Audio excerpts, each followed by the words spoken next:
For over 50 years, people have come to see the Sharks play. Talent, skill, speed, intelligence, elite-level athleticism. That's not these guys. Biased, one-eyed, opinionated. More often wrong than right. They make up for their complete lack of talent with pure dribble, gibberish, and enthusiasm. This is the ET Stand Podcast.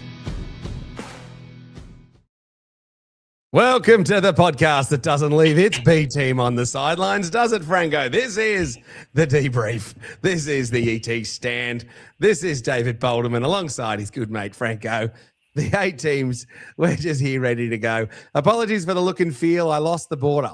So you remember the debrief, how it normally has the border thing? Yeah, for those on YouTube, it's just gone. We're live on YouTube and Facebook and Instagram. I think for those just joining us, is the Cronulla Sharks in the trial match soundly defeated 40 points to 6. We did have a Parramatta Eels fan that was going to plan to join the show. And if you want to join the show, you can click on the link there in the comments. I'll put it up there. You can click on that link to join the show and have your thoughts on the season. Parramatta fan was going to join us, Franco, but he's gone to buy some grand final tickets. Yep, absolutely. You know, they're on it. The media is going to harp on that one for sure. So Parramatta fans, get amongst it. Everything's won in July, right?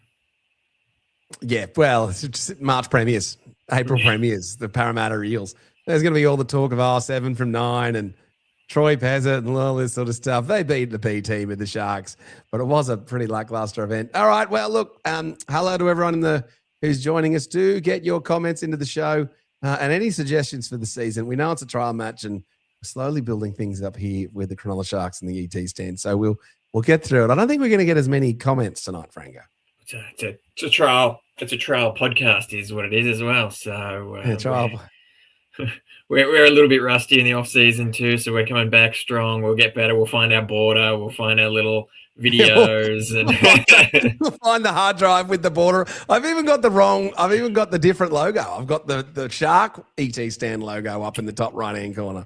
Just mixing it up. So look, we'll be all right. We'll get through it, Franco. We've got a couple of comments coming in. Stuart Campbell in the comments says, so trials don't matter, right? Panthers got 66 put on them. I don't think the Panthers played anyone, Stewie. So, look, just on trials, Franco, they can't be nothing because there's something. Because something happened. So if they were nothing, then we wouldn't talk about it at all. So there's got to be something, doesn't it? There is something. Without being in a circle, you don't quite know what the something is. What was the coaching staff trying to get out of that game? What were their objectives? What did they want to see the players try and do? The end result of the match is not generally something that the coaches are focusing on. It might be running a certain play. It might be certain players getting certain amount of kilometers under their belt, some physical impact, checking out some of the juniors, those sorts of things is sort of what they're normally more focused on. I would say by some of the reactions at the start of that trial from Coach Fitzgibbon, we probably weren't doing what he was wanting to see. That said, as a known fan of seeing how our juniors play, I personally always like to sort of see how they go. It's normally up against other juniors by the time they get on the field. I thought we looked better once the juniors came on, Franco, at the end of the first half, and they kind of lost it at the end, though, didn't they? Yeah, I think, there was a little bit of I couldn't quite work out. Like I said last week or Tuesday, I prefer being at the game because you can sort of see what the rotation is like a bit better on the TV. You kind of really can't see who's running on and off the field. So I'm not quite sure what Parramatta's setup was at the end of the first half. But our young guys at the end of that first half were looking all right. The starters never really came back. They weren't there in the second half. A couple of them came on for a little bit. Yeah, but no, none of the big boppers really. So I think it was Franco. I reckon he could be a cult Tommy Hazelton-esque here. Obviously, different player, but with a bit of a man bun and the big dive for the try. I enjoyed that. He's had some big raps on him for a few years now. I sort of mentioned that he's off contract at the moment, but I'm pretty sure we're going to be looking to wrap him up because the club internally have had some big raps on him.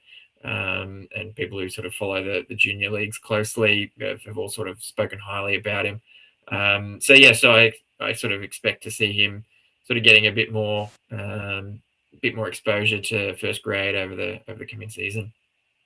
All right. Well, look, we're also going to talk about the All-Stars match. I thought the Sharks players took that one by the scruff of the neck and overall made a pretty good account of themselves. So we'll talk about that as well. Let's go through the comments here. Let us know what you thought of the match. Any worrying signs for the Sharks? Do you think does that improve your thinking on them? Does it think we're going to be better or worse? Do you think we're saving ourselves for our September? Get it in the comments. What do you think of that performance and how are you feeling about the season for the Sharks? We've got this comment from someone. Yes, Ken PP21 says, go the Eels. So we clearly got some Eels fans there. And then comment collecting, and the comment says, why wasn't Kennedy playing? Well, basically none of the first string players, and I'll say that interestingly because the team list that was put out, there's an argument to be made that every single player who was in the first, the starting 17 for that match, Stone Street, you could argue maybe shouldn't make the team. Ueli maybe shouldn't make the team. Like each of them has a reason not to make the team. So anyone who's clearly an out-and-out starter, and obviously we'll have to start some of those forwards because we can't not play any of them. But you can see a situation where Ueli doesn't make the team or Hazelton or Rudolph or one of those guys doesn't make the team. So he was resting on guys, Franco. Yeah, we were certainly, I guess, inexperienced when it came to our starting side to the Eels starting side. I would, argue about some of those players. Like, Talakai is in our 17 every week. He didn't have a good game, Franco. Speaking of, though, didn't he look bulked up? I think, we were talking about that transition last year between, moving away from the centers and being that impact benchy. That I guess that transformation is certainly completed now. He does not look like someone who could fill in at the centers anymore. His defense was I think it was the second try. One of the tries, he seemed to be at fault. I think, look, it's a difficult one to talk about when you're sort of looking at your defensive structures there. That was between him and Pollard, but you're defending amongst people you don't normally defend with. You're not always on the same page. That's sort of the disjointed nature of what we had on the park. So in and amongst our experienced guys, we had people defending in amongst them that don't normally defend with them. And so whereas Parramatta had the benefit of having a set squad that defends together regularly, we had sort of these chinks in our armor. And that was sort of evident as to why we sort of missed out on some of those defensive calls. So I would say that, you could blame him on that one, but I think he expected a man on his outside shoulder to back him up there. All right, winners and losers coming out of this match, Franco. Who impressed you? Who is sitting there and gets the Dane Nielsen Bolderman style? Oh, geez, he's a good player. He's going to be someone of the future. Who stood up and made you take notice today, Franco? Yeah, look, I think out of players that I wasn't expecting to see anything from, I thought Lavender did really well. Jackson Lavender, I thought he's pretty impressive. I don't know how to pronounce the last name, but Xavier, the backup hooker there, he looked good. He had a bit of pace about him.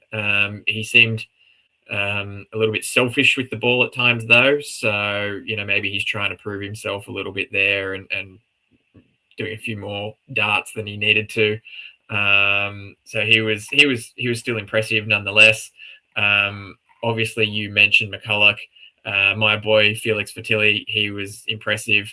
And then just a tiny little snippet of promise was even with the dropped play the ball, Bethan Misser. I thought he looks like he might have a bit of a red hot crack when given an opportunity. So that was sort of my call outs. There was a few that I was a little Franco, bit disappointed before you go on, I'm just going to stop you and say, guys, Franco has an excellent eye for this stuff. And Franco normally picks the players years out for being pretty good. So if he picks one, it's normally pretty good. Now, Franco's not going to say, I picked the players better than anyone else, because that's not the way Franco is. If I had Franco's skill, I would totally talk it up and say that I am the juniors whisperer, but I am not, because that is Franco. So we will mark that name down. Who was it that you just said? Which He's one, not mate? even on the one you just said at the end. He wasn't even on the team list. Oh, yeah, no, he was. Number 24, John T. Jr. Betham Misser. He came from somewhere. Yeah, he came from somewhere else. I did a bit of a research on the team list before Tuesday's pod. Yeah, he came from somewhere else. We just signed him from somewhere else to come in. Because you've been talking up Felix for a while as well. Yeah, Felix. I've had raps on him for quite a while now. What have we got here? Jonty. So he was, Parramatta, Brisbane, Newtown. So he was with us at Newtown last year. So, I thought he did well. I think he's going to go well. But yeah, Felix, I've had raps on for quite some time. My other boy that I really like, Taj Ford, was a bit quiet. And I think just our attack in general was not looking good. I'm sure we'll speak about that a little bit later, but it sort of made it a bit difficult to see how our guys were performing from a creativity point of view. But yeah, there was a few disappointing aspects. I didn't think Pollard put his foot in, put his name forward. I think he sort of was a bit quiet. Nephi had a nice little touch there with that grubber. But overall, I think they were on a bit of a different game plan. It would have been nice to see Pollard and Ford together a little bit more.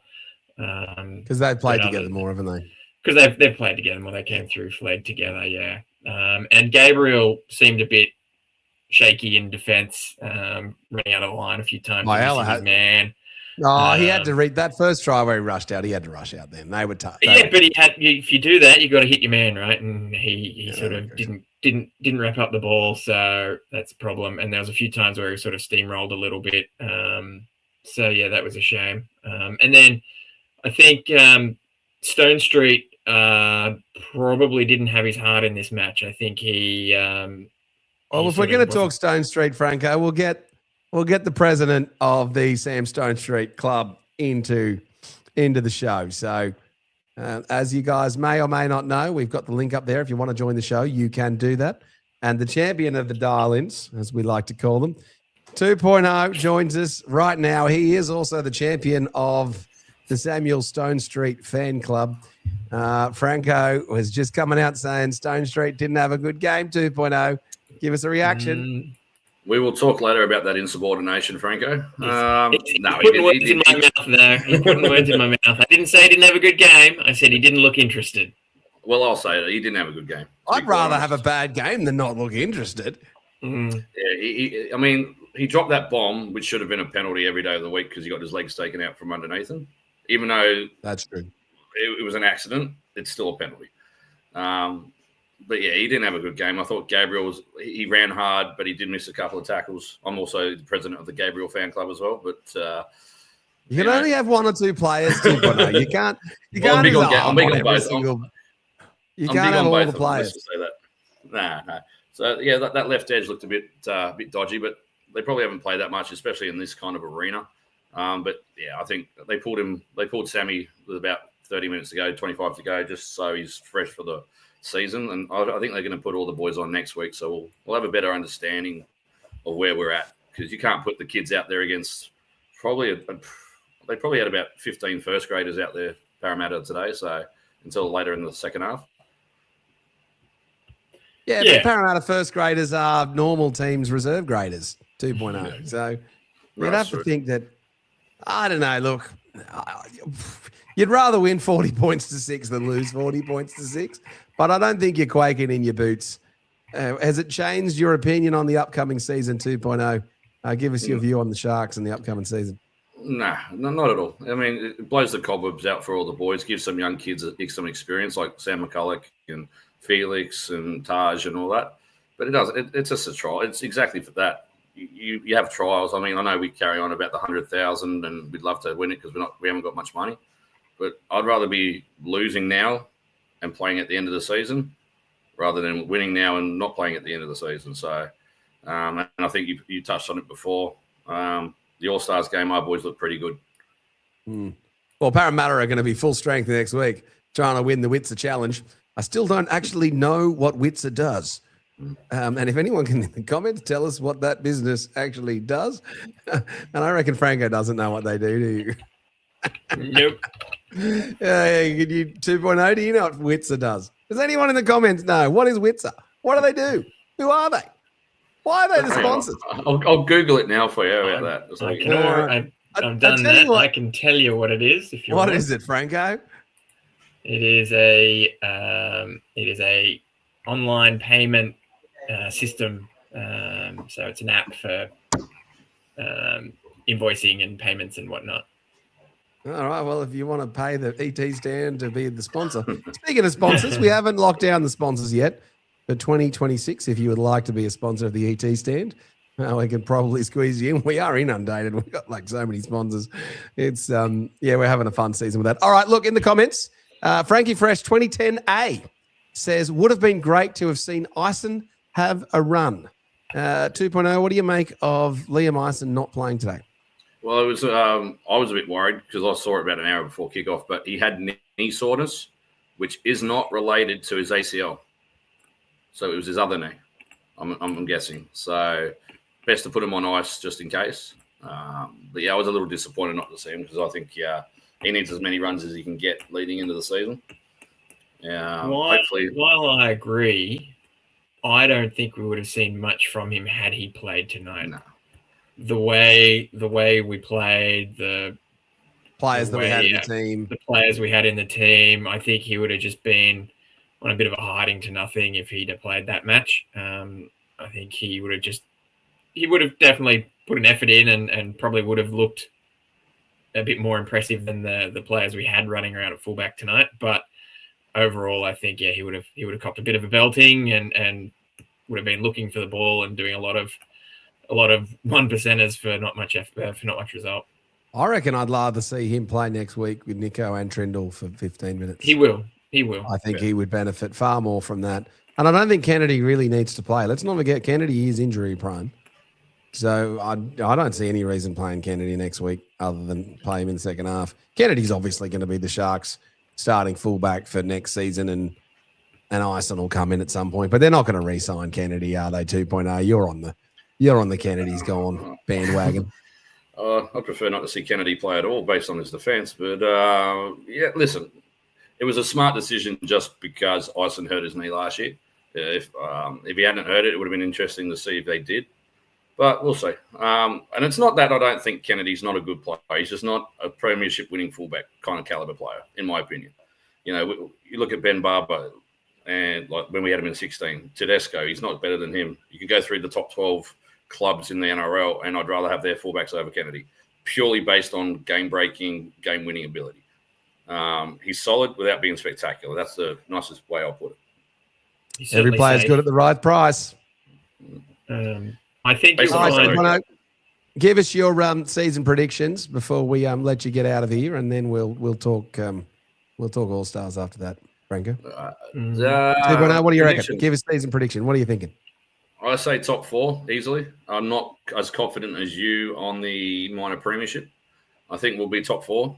I'd like to be in minor premiers, but I can still see Melbourne, Penrith coming back. Roosters probably with DCE in the team now. A good halfback next to Sammy Walker.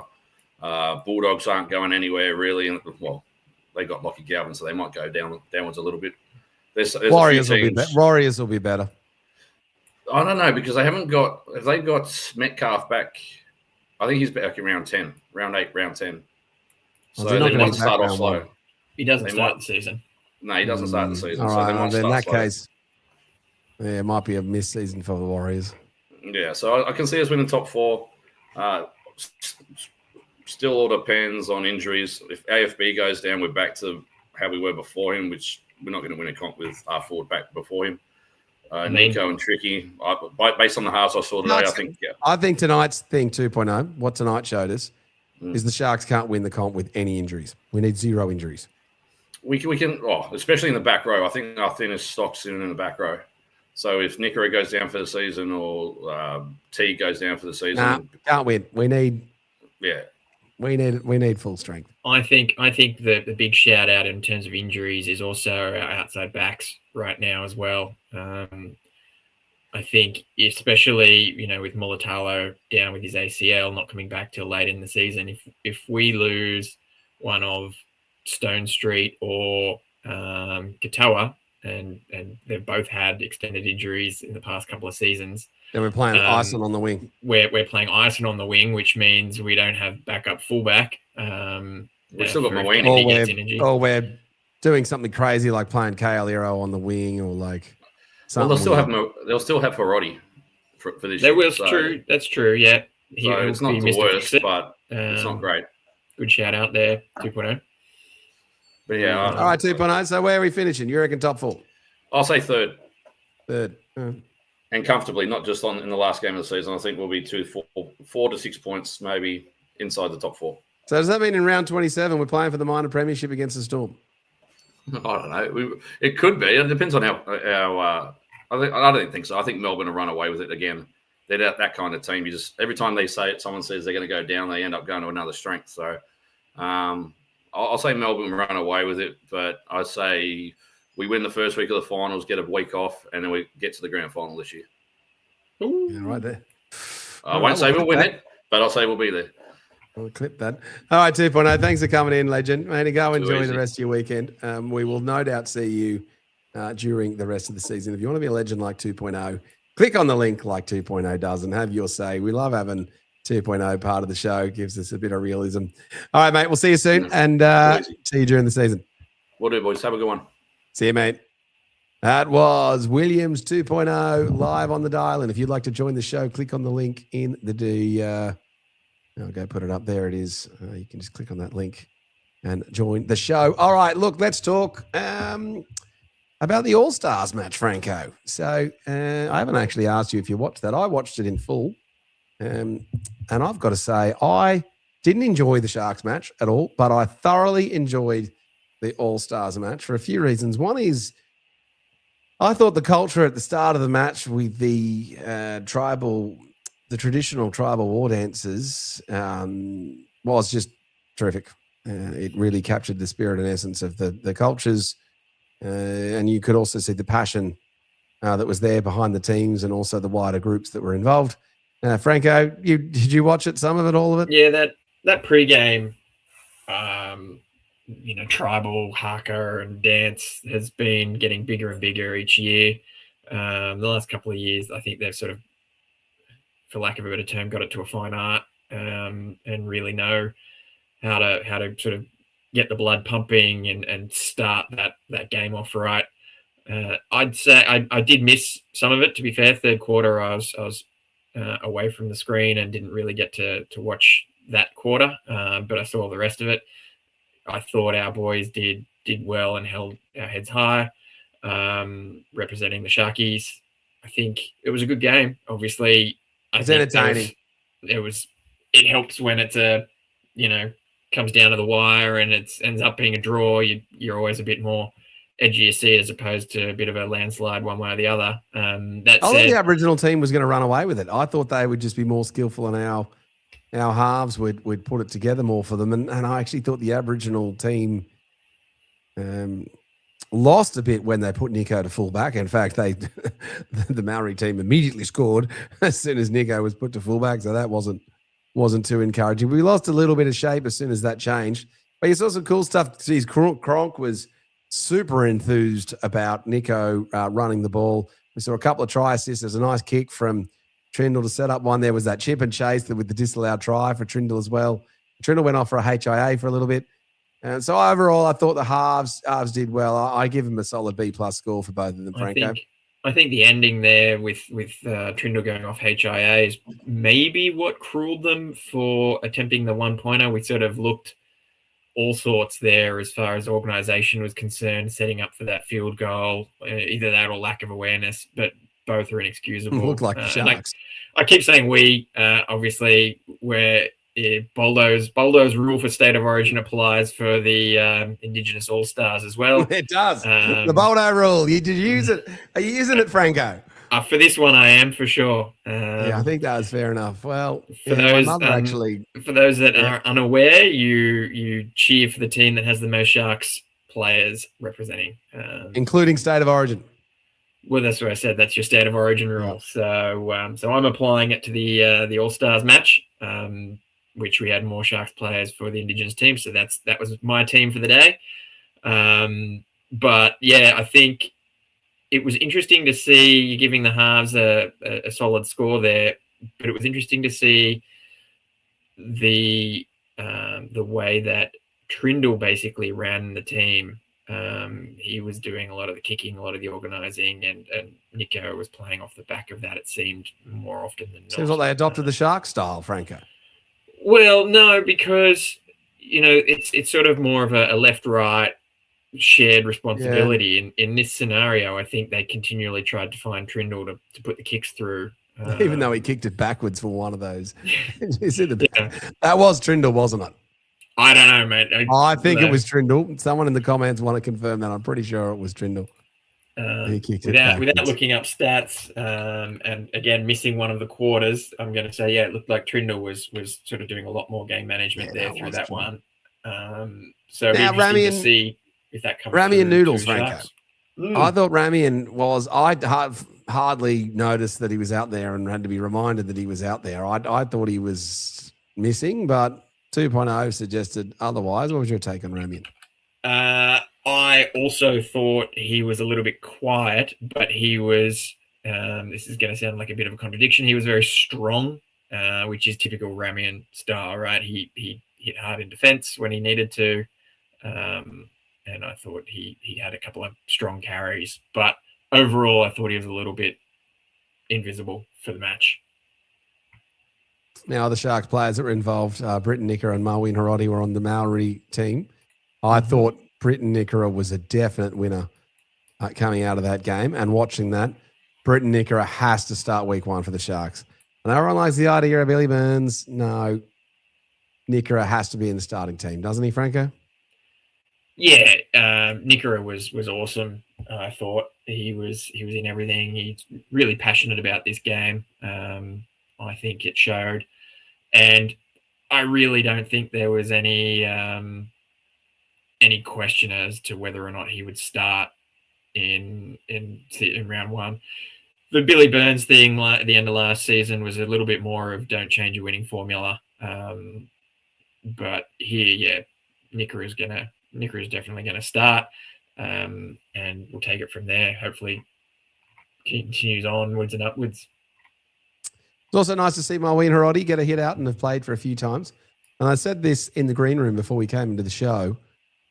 I quite like the idea of Sharks players coming to play for the Sharks and then going, like, not every player can stay with us. And so I'm so pleased for us that Marwin Harodi is going to go and be a key member of Josh Hannay's team in the Titans, because that's what we actually want to see happen to players who come and play for the Sharks. And if we are going to drop a few players at the end of the season, then go play the captain of the Bears, or, go be a key player in another team, because that's what we want for the Sharks players and the Sharks alumni, and to be a land of opportunity. Franco, give us a reaction to that.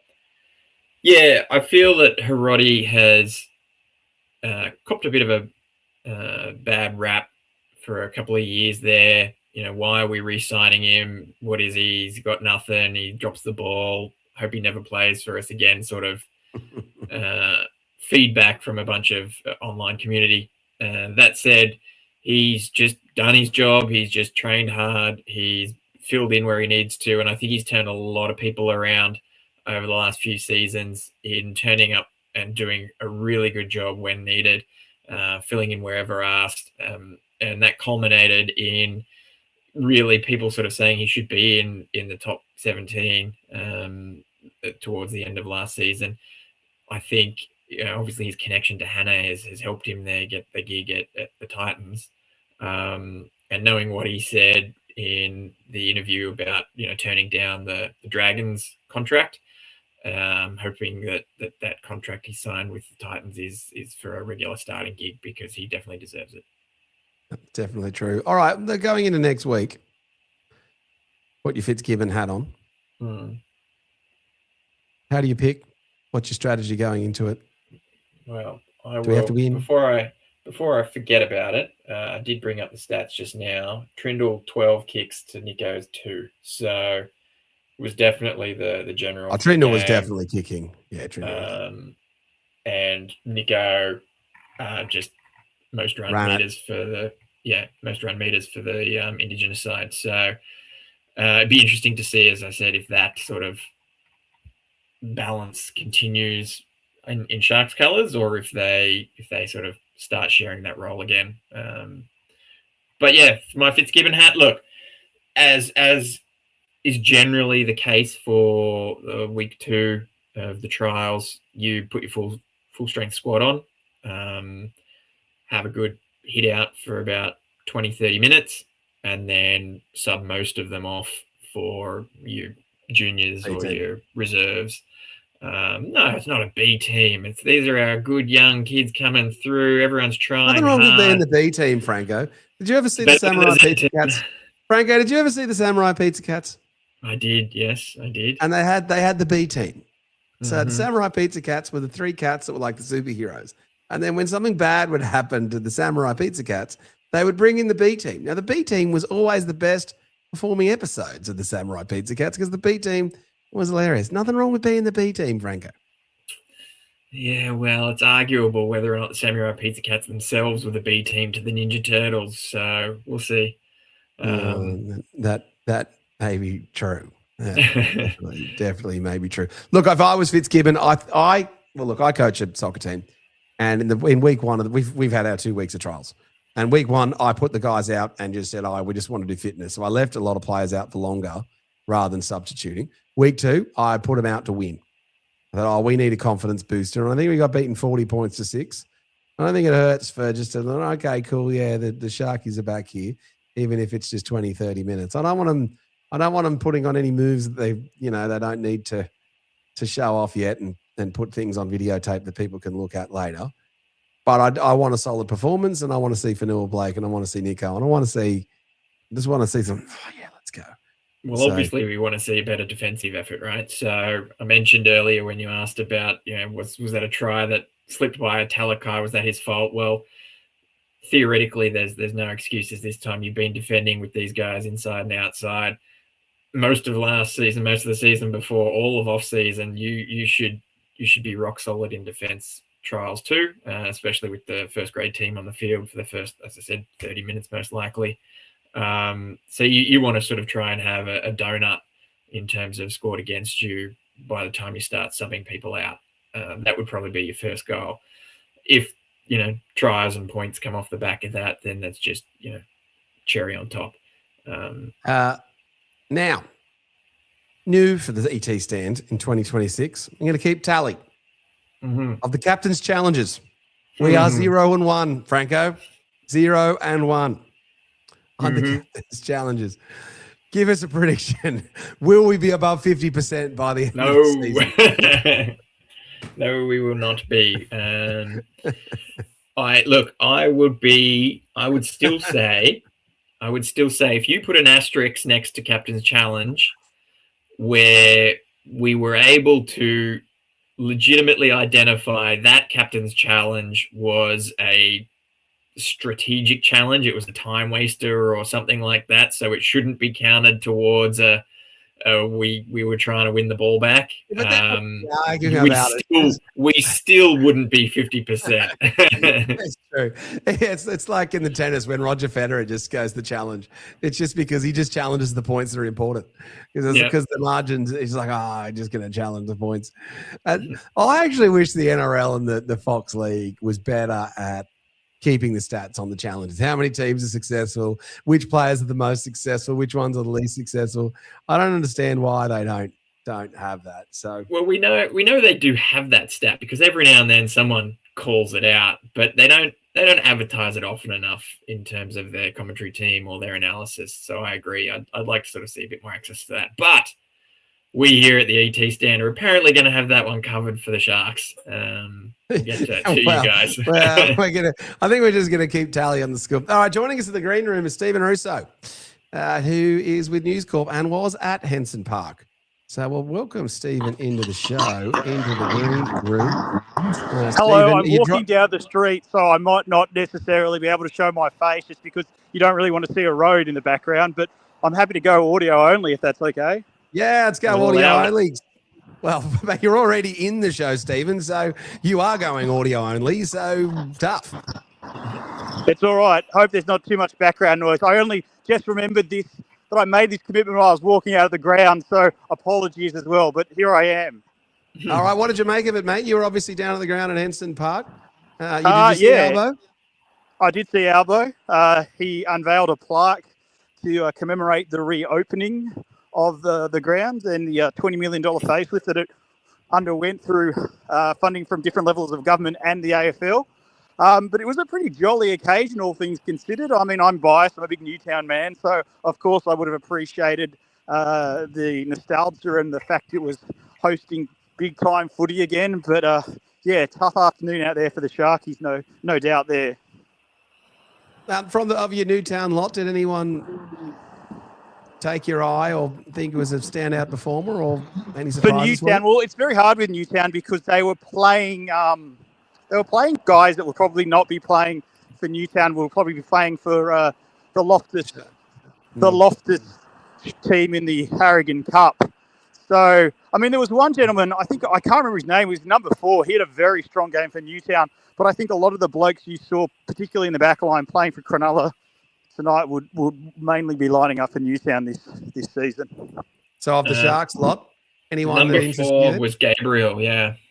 No, I'm talking about number 4 for Newtown rather than number 4 for Gotcha. Yeah, but that when I saw the team came out, that was basically a Newtown backline.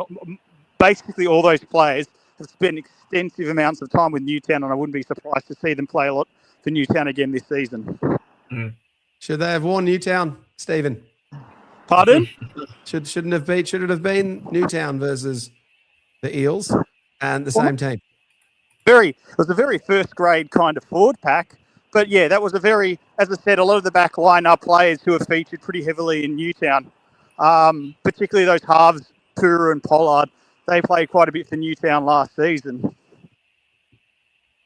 Yeah, I think pretty much all of the forward pack. Talakai hasn't played for Newtown, has he? Talakai did play for Newtown in 2019. He was in the premiership winning side. Oh, that's a while ago, though, wasn't it?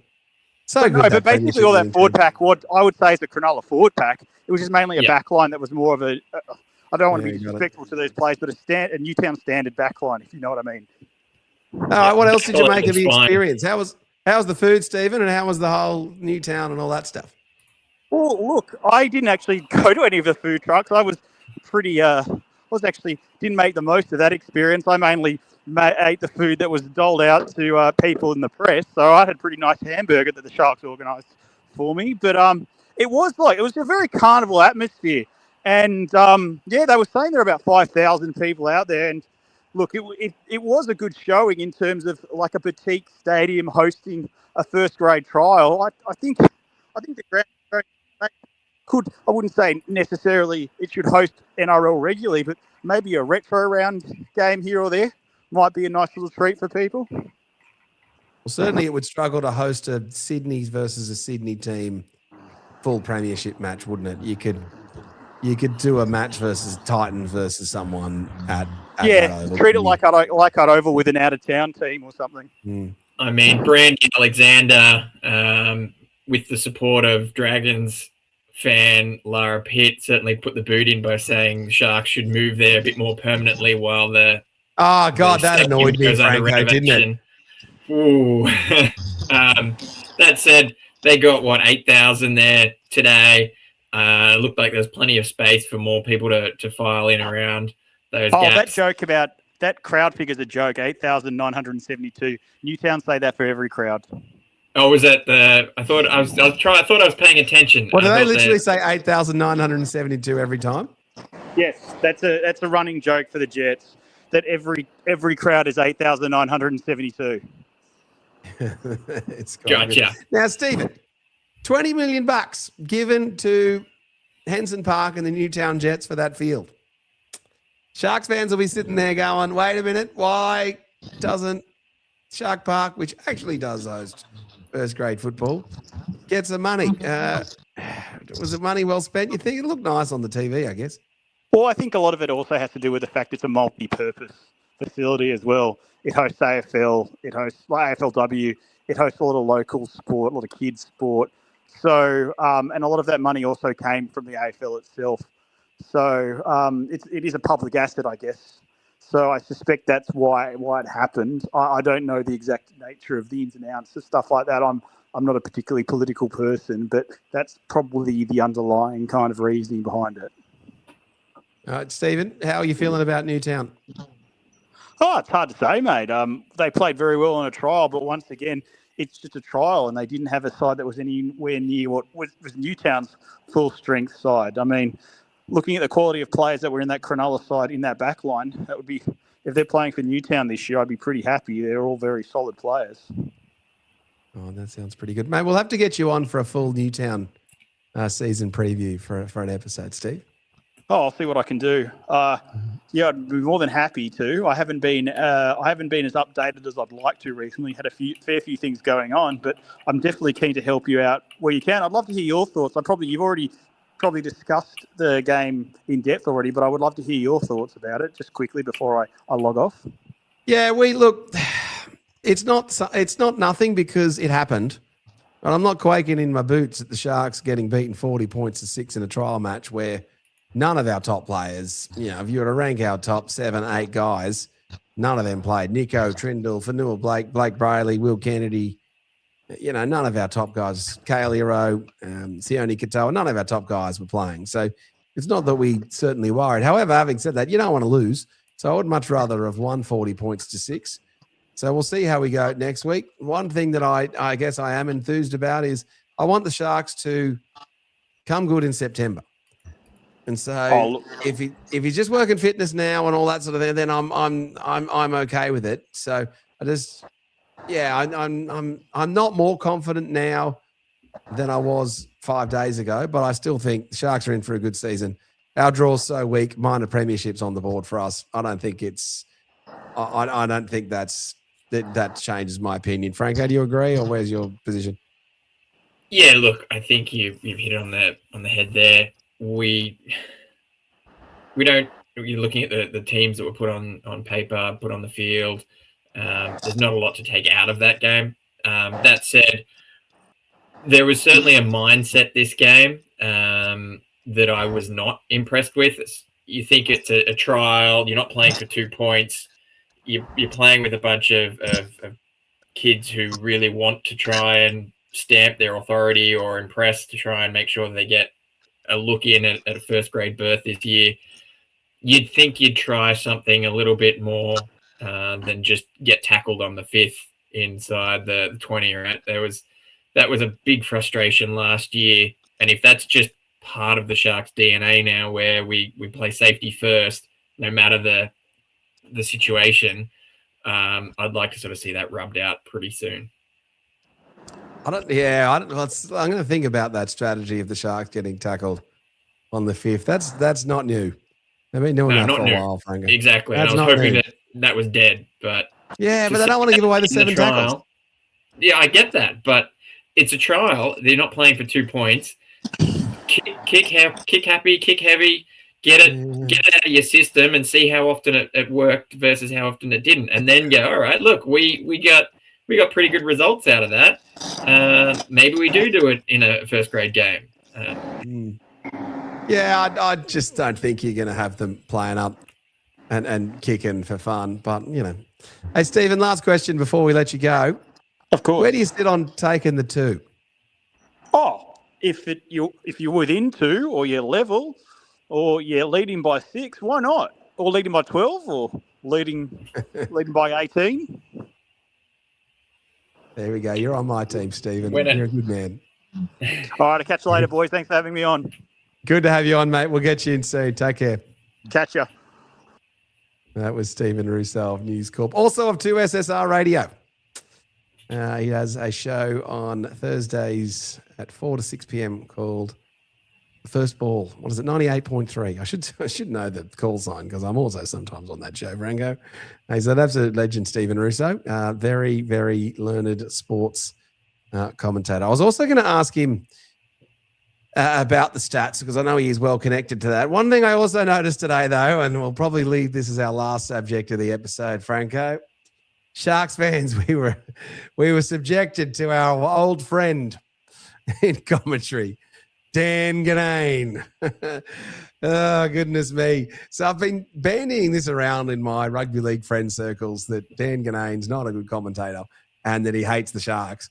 And my Roosters mate, he's like, no, what are you talking about? Dan Ganane's like the best guy. I'm like, oh, yeah, of course you would think that. I don't think we're in for anything different this season from Dan Ganane, Franco. Well, Dan Ganane was the All-Stars commentator. Oh, that's right. No, that's right. He was, wasn't he? Sorry. We were subjected to Dan Ganane and All-Stars. Yeah. Yeah, that's right. We had Vossi. I thought Vossi was good. Vossi was good. Yeah, Vossi was good. That's right. He I just thought we had Dan passion. Ganane. I thought we had Dan Ganane because I just was thinking the Sharks team was the All-Stars team. Then there was enough Sharks contingency there. I did not enjoy Dan Ganane even for an All-Stars match. But yeah, no, Vossi was good. You know, he just loves Henson Park. He loves the history of the game, and I think that really, really showed through his commentary that match. He would have been loving every minute of it. They dug out some old footage. They dug out some old photos. He had a whole bunch of stats and stories to tell. It was. I love really talking good. about the 0-0 game. I loves talking about the 0-0 game. So I've got highlights actually on a videotape of the 0-0 game, and I've been digitizing them. Mm-hmm. And Chicka Ferguson actually makes the biggest break of the match and runs 50 meters and then gets run down. It is particularly funny. But yeah, Vossi, I reckon he is the best commentator of the current lot. Whoa, he's up there. He's definitely one of the best. Not my favorite. Personal opinion. Who's your favorite? Matt Russell is the best. Bit unheralded, a little bit under the radar there. He is definitely my favorite in terms of knowledge of the game. Like, he prepares really well. He's got a lot of stories that he's written down and stats and history of all the players. He's on point with names, pronunciation. He doesn't go too far off script either. He doesn't start waffling about whatever's on TV or what happened on the weekend like some of the refs do or some of the commentators do, or argues, tries to referee the game. Oh, no more refereeing. He's really good. Yeah. Yeah. Ganane got into it and gave the NRL a bit of stick about the rules. And goodness me, why are you doing that? Mm-hmm. Don't do that. So going back and watching the classic matches, I'd reckon was the best commentator as unheralded. It's Graham Hughes was terrific. Did he get it down? No. He was so much fun. So you'll see that we've got access to a whole bunch of Sharks footage and Sharks highlights and matches. So I'm slowly uploading that, and each week we'll release a match. And we've also unlocked a members function on YouTube. So it's a nominal amount of $1. So if you want to be a member of the ET Stand, it gets you access. Currently, the only thing it does is just help us out a little bit and pay for all this stuff. And then it also gives you access to the history archive that we're slowly going to upload. So I'm slowly going to upload a whole bunch of past Sharks matches, which Franco's been shouting out for a while. I don't know if you've gone and watched the Sharks versus the Panthers midweek Panasonic Cup match. Can't say Not yet. Well, you can go and do it. All right. We'll close out this episode. A comment from Yes Can PP21. Great episode, guys. Glad the Eels got one on the Sharks for the year. Sign of good things to come for the Eels. Depth in the back line now. Lomax, who? Yeah, well, you Parramatta fan, you enjoy your moment of relevance before round one because you are currently equal leaders on the NRL leaderboard. And we all know that's probably not going to last much longer, is it, Franco? I mean, yeah, look, let's agree that we were dominated by a team that had much more first grade experience than we did. But also let's not forget that Parramatta still had some pretty good talent sitting on the sideline there. So they are probably set for a good year. We'll just have to wait and see. Hopefully it's not as good as ours. And indeed, that was the ET Stand podcast. We'll be back on Tuesday night with the regular 8:30 p.m. live episode. This week, we're getting Francis Crossley in from Southside Physio. He's going to give us the rundown on the two major injuries to Cameron McInnes and Ronaldo Mulatalo, what their injury journey is going to be like, how long till we might be able to expect them back, how long it's going to take, what impacts we might see on their playing careers. So we'll chat through that. I'm also going to chat through a top 5 under pressure list. Who are the Sharks players and personalities under pressure coming into this season? There will be 5 of those. And then we'll also preview the up-and-coming trial match for the Sharks, which I can't remember who that's against. Franco, who are we playing next week? Next week? Next trial? That's a good question. I can find it out for you. Is it not? I was going to say it's the Panthers, but it's not, is it? It is the Raiders. It is the Raiders. We'll see you. See you next week, Ricky. And Shark JD in the comments has just asked us. 21st. Has asked us, don't know why they're allergic to giving Gabriel the ball. Yeah, just inexperienced halves. Sharks JD. Just the whole attack was disjointed, mate. Yeah. The whole thing. Don't worry about it, SJD. We'll be back next week. You'll get them sorted out. All right, that was the ET Stand podcast. If you would like to sponsor the show, get in touch with me on Instagram or one of the channels. We have not closed out our sponsors, but we are getting pretty close. I expect all of our sponsors from last year to come back. Beyond that, there's great fun doing our first debrief. We're a little rusty, aren't we, Franco? Will we? A little rusty. Yeah, we are. Couple of ums in there. Got to get the brains focused. Got to get out of cricket mode. I was watching the match and I'm like, oh, goodness me, I really need to be better at following this. But it is a trial, so we're just warming up. All right, guys, we'll see you next time. Go the Sharks. For over 50 years, people have come to see the Sharks play. Talent, skill, speed, intelligence, elite-level athleticism. That's not these guys. Biased, one-eyed, opinionated, more often wrong than right. They make up for their complete lack of talent with pure dribble, gibberish, and enthusiasm. This is the ET Stand Podcast.